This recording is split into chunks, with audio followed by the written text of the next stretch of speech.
So ಒಂದ್ ಹುಡುಗನಿಗೆ ಯಾವುದೇ ತರದ ಚಟ ಇರಲ್ಲ, ಯಾವ ಸ್ನೇಹಿತರು ಕೂಡ ಅವನ ಜೊತೆ ಇರಲ್ಲ. ಅಂತವ್ರ ಜೀವನ ಹೇಗ್ ನಡೀತಾ ಇರುತ್ತೆ ಗೊತ್ತಾ? ಅವನ ಪ್ರತಿ ನೋವನ್ನು ಕೂಡ ಮನ್ಸಲ್ಲೇ ತುಂಬಾ ಗಟ್ಟಿಯಾಗಿ ಒತ್ತಿ ಇಟ್ಕೊಂಡಿರ್ತಾನೆ. ಮಧ್ಯರಾತ್ರಿ ತನಕ ಒಂಟಿಯಾಗಿ ಕುತ್ಕೊಂಡು ಅವನೇ ಅರ್ಥ ಮಾಡ್ಕೊಳಕ್ಕೆ ಟ್ರೈ ಮಾಡ್ತಾ ಇರ್ತಾನೆ. ಒಂಟಿತನ ಕಾಡ್ದಾಗ ಅವನ ಫೇವ್ರೆಟ್ ಮ್ಯೂಸಿಕ್ ನ ಹಾಕೊಂಡು ಸ್ವಲ್ಪ ಹೊತ್ತು ರಿಲ್ಯಾಕ್ಸ್ ಮಾಡ್ಕೋತಾನೆ. ಅವನಿಗೆ ಆಗ್ತಿರೋ ನೋವನ್ನ, ದುಃಖನ ಯಾರ ಹತ್ರ ಆದ್ರೂ ಹೇಳ್ಕೋಬೇಕು, ಬಟ್ ಯಾರೂ ಇಲ್ಲ ಅನ್ನೋ ನೋವಲ್ಲೇ ಮಲಗಿ ಬೆಳಿಗ್ಗೆ ಎದ್ದು ಮತ್ತದೇ ಫೇಕ್ ಸ್ಮೈಲಲ್ಲಿ ಇರ್ತಾನೆ. ಅವನ ಹಿಂದೆ ಇರೋ ಆ ನೋವು, ಕಣ್ಣೀರು ಬಹುಶಃ ಯಾರಿಗೂ ಕಾಣಿಸಲ್ಲ. ಅದರಿಂದ ಇನ್ನೂ ಮನಸ್ಸು ಹೊಡೆದೋಗಕ್ಕೆ ಶುರು ಆಗುತ್ತೆ. ಬಟ್ ಪ್ರತಿ ಸಲನೂ ತನ್ನ ಪಾಡಿಗೆ ತಾನು ಎಲ್ಲ ಅರ್ಥ ಮಾಡ್ಕೊಂಡು, ಅಕ್ಸೆಪ್ಟ್ ಮಾಡ್ಕೊಂಡು, ಇದೇ ರಿಯಾಲಿಟಿ ಅನ್ಕೊಂಡು ಸುಮ್ಮನೆ ಮೌನವಾಗಿ ಒಂಟಿಯಾಗಿ ಮುಂದೆ ಹೋಗ್ತಾ ಇರ್ತಾನೆ. ಸೊ ಇಂಥ ಕ್ಯಾರೆಕ್ಟರ್ ಇರೋ ಹುಡುಗ ಪ್ರತಿಯೊಂದು ಗ್ರೂಪ್ನಲ್ಲೂ ಇರ್ತಾನೆ.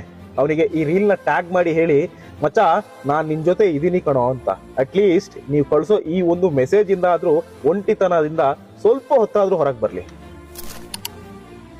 ಸೊ ಒಂದ್ ಹುಡುಗನಿಗೆ ಯಾವುದೇ ತರದ ಚಟ ಇರಲ್ಲ, ಯಾವ ಸ್ನೇಹಿತರು ಕೂಡ ಅವನ ಜೊತೆ ಇರಲ್ಲ. ಅಂತವ್ರ ಜೀವನ ಹೇಗ್ ನಡೀತಾ ಇರುತ್ತೆ ಗೊತ್ತಾ? ಅವನ ಪ್ರತಿ ನೋವನ್ನು ಕೂಡ ಮನ್ಸಲ್ಲೇ ತುಂಬಾ ಗಟ್ಟಿ